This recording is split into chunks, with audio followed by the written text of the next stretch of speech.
Bom, pessoal, então, assim, eu estava lendo a Revista Espírita de abril de 1862, tem um artigo nela que ele comenta, o Kardec e a equipe dele comenta sobre a possibilidade de perfeição dos negros, da etnia negra. Ele usa o termo raça, mas esse conceito já caiu tem muito tempo, né? Aí, assim, uma das considerações que ele chega é que, assim, os negros eles podem evoluir, como qualquer pessoa normal, até chegarem ao ponto de um dia habitarem corpos brancos, corpos de brancos. Tá lá. O que vocês têm a me dizer sobre isso?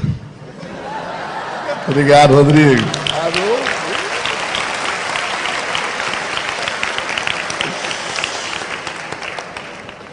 Haroldo.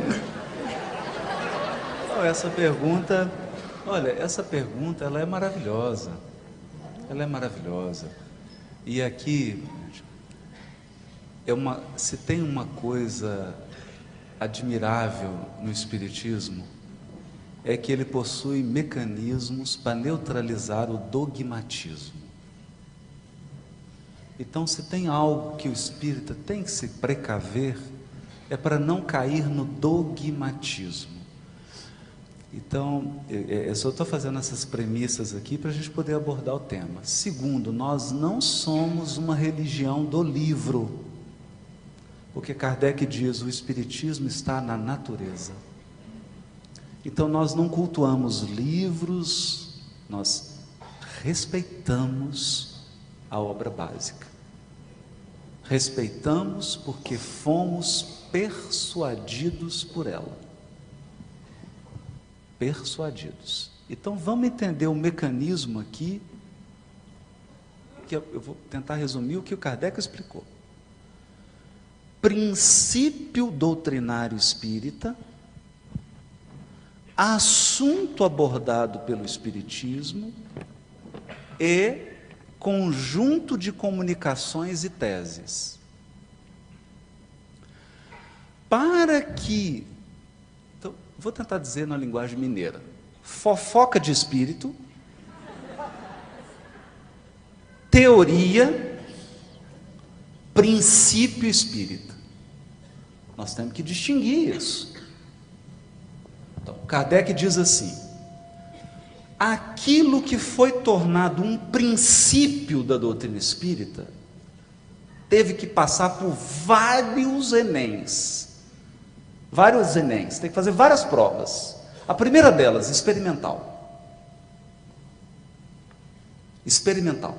Então, por exemplo, existência do espírito inteligente. Isso passou pela prova da experimentação. Kardec não inventou isso da cabeça. Eu acho que eu vou criar um negócio aqui de espírito. Não.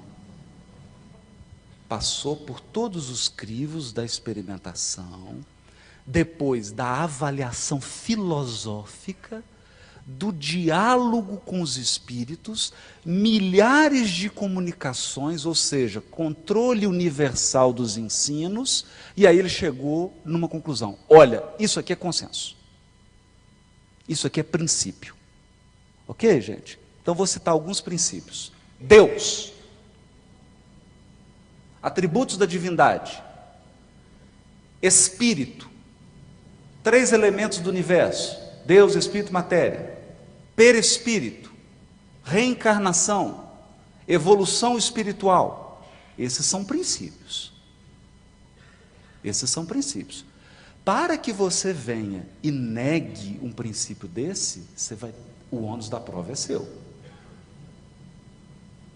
Você vai ter que passar por todos os Enems que esse princípio passou e provar que a sua fofoca ou que a sua teoria resiste ao crivo do experimento e da razão. Ok? Então, isso está condensado na obra básica. A obra básica de Kardec é o repositório dos princípios que passaram pelos 12 trabalhos de Hércules. O que está ali resistiu ao fogo do sol.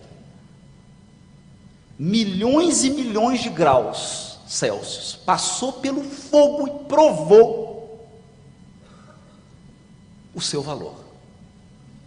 Agora, O que é a Revista Espírita? Abre aspas, Kardec. A Revista Espírita é uma tribuna livre. Discutiremos, mas não disputaremos. Então, muita coisa, muito ali era o experimental do Kardec. Era o local que você podia falar tudo, qualquer asneira que você quisesse, ele colocava. Para quê? Para que o assunto fosse debatido, amadurecido. Então, muita coisa que Kardec colocou para o exame, ele depois retificou. Por exemplo, tem que dar a prova, né? O assunto possessão. Inicialmente, Kardec começou examinando o assunto, dizendo, não tem possessão. Mais para frente, ele fala, olha, pensando melhor, tem. Porque eu estou encontrando com uma turminha aqui que... O fato. Então, ele reviu o conceito até incorporá-lo na obra básica, quando ele tinha certeza. Então, a pessoa, quando vai ler o livro, a Revista Espírita, ela tem que estar com a mente arejada. Porque se ela lê aquilo ali como um fundamentalista, um fanático, você não vai estar sendo honesto com Kardec. Agora, eu acho essa atitude do Kardec genial. E eu acredito o seguinte, o dia que o movimento federativo tiver uma coisa igual à Revista Espírita, nós vamos dar um salto de 100 anos. Porque você vai poder trazer gente e falar, amigo, fala aí, fala tudo quanto é bobagem. Pode falar o que você quiser. Ah, o meu periquito é um espírito superior. Então vem, pode falar. Meu periquito é um espírito superior. E vamos debater. Aí todas as federativas vão discutir o assunto, todos os médiuns, todos os intelectuais do espiritismo vão ver se a sua ideia resiste. Entende? Por que o Kardec criou a Revista Espírita? Para não ter o assunto heresia. Porque antes, como é que você resolvia heresia? Era assim, ó, chegava para um fulano e falava, qual que é a verdade? A verdade é o fulano de tal, que ele que diz o que é verdade e o que é mentira. Aí chegava lá, fulano, é verdade ou mentira? Unidunité, salamé, minguê, é mentira. Aí o que a gente faz com fulano? Queima. Mata ele. Não era assim, Edivaldo? Eu sei de experiência própria. Mata. Queima a família inteira. Não dá. A terceira revelação é incompatível com isso. A terceira revelação é uma revelação em que as ideias se impõem pela persuasão racional. Não pela imposição. Kardec não disse assim, ele diz aqui na Gênesis. Ele não fala assim, eu sou Kardec, me respeitem. Não fala isso, fala de volta. Não fala. Ele fala assim, isso. Tem hora que eu leio Kardec, eu falo assim, não é possível, gente. Eu sou muito burro. Porque é um negócio assim, humilhante. Hashtag humilhou. Entendeu? Então ele usou a Revista Espírita e colocou tudo ali. Agora vamos entender agora, porque esse tema, eu me permito aqui, peço permissão para Miriam, em memória do pai dela, um grande amigo, que eu morro de saudade dele, Nestor Mazotti. A FEB foi acionada pelo Ministério Público Federal. Foi chamada na Bahia por conta da questão da abordagem da etnia negra nas obras. E o Ministério Público queria fazer um TAC. O TAC era o seguinte, é um termo de ajustamento de conduta. Olha, quem que edita aí? A FEB edita, aí estava lá a FESP, que edita também. Olha, aí estava lá, a primeira cláusula do acordo. Tira da obra de Kardec tudo que fala de raça negra. Eu falei, posso falar? Procurador, meu nome é Haroldo, eu estou acompanhando aqui o presidente, eu sou juiz de direito, o TAC do senhor está ferindo a Convenção de Berne. Aí o procurador da República ficou pálido. Então, o senhor está sugerindo, e a Convenção de Berne, ela foi incorporada pelo direito brasileiro, através da Lei de Direito Autoral, e como o direito moral do autor é direito personalíssimo, o senhor está pedindo que a gente fira a Constituição da República, num TAC. Não se altera a obra de autor, a não ser com consentimento dele. E aí fomos discutir. Falou, na época de Kardec, imagine aqui, o conceito era raça, a palavra era raça. Então, a gente querer que alguém... É a mesma coisa eu pedir para você usar uma palavra que vai ser usada daqui 150 anos. Por favor, use. Gente, isso não é razoável. A palavra que era usada pela ciência era raça. Está lá no livro A Caminho da Luz, 1938. Emmanuel também usa raça. Agora, eu pergunto, você vai pegar a ideia ou a palavra? Né? Então vem a etnia. Bom, Kardec coloca aquelas questões lá, mas nós temos que fazer uma interpretação sistemática. Sistemática significa, eu não posso pegar um texto isolado de Kardec para definir a posição dele. Então eu sugiro, vai lá no Homem de Bem e vê o que o homem que está lá no Homem de Bem. O homem de bem não tem preconceito de raça. Então como é que eu posso chamar Kardec de preconceituoso? O homem de bem não tem preconceito de raça. Aqui na Gênese, capítulo 1, caráter da revelação espírita, ele diz assim: o Espiritismo arrasa com preconceito de raça, porque mostra que através da encarnação nós podemos nascer como escravo, como livre, como rico, como pobre, como proletário, como capitalista. Então hoje eu estou meio pardo, mas amanhã eu posso vir negro, posso vir chinês, posso vir japonês, não é? Então se eu faço a interpretação sistêmica, eu vou perceber que Kardec não estava falando de cor da pele. Não estava falando de cor da pele.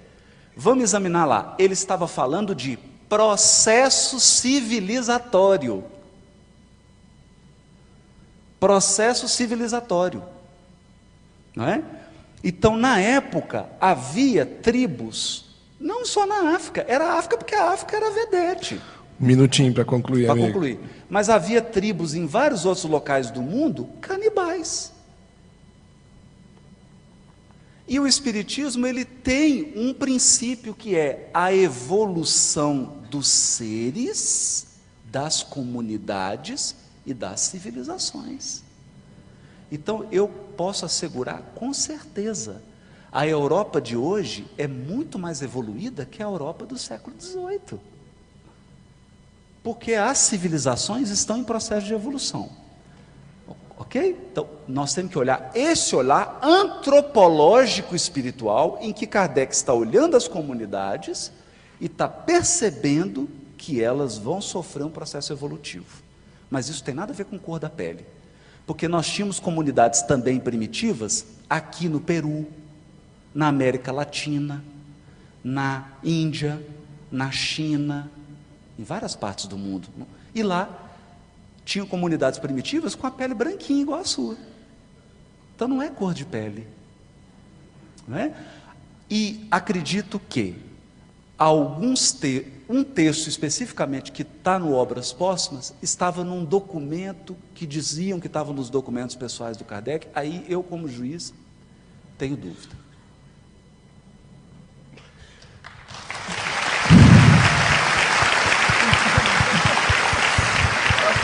Eu falei ontem sobre a teoria da beleza. Muito obrigado, Haroldo. Queridos Haroldo e Divaldo, agora que vocês já esquentaram os motores, não é? já estão ambientados com as perguntas dos nossos jovens, nós vamos entrar num segundo momento mais no regime de pinga-fogo. Então, perguntas, respostas rápidas, né? Para que a gente consiga contemplar todos eles. Pode ser assim? Então, evoquem os espíritos superiores, porque a característica deles é essa. Quem tem a pergunta número 6 dos nossos jovens? Quem tem aí? Vamos ver. Olha só. É o Felipe, agora a gente já sabe. Diz de onde você é, Felipe? Santa Bárbara. De quantos anos? 25. 25, muito bem. Felipe, você vai perguntar para quem? Pro Divaldo. É? Qual a pergunta que você tem que fazer para ele? Qual é a visão da bipolaridade segundo a doutrina espírita? No caso da depressão, Da bipolaridade. sim. Está nos extremos. No mesmo extremo está super feliz, no mesmo extremo está completamente depressivo. Obrigado, querido. Palma para o Felipe.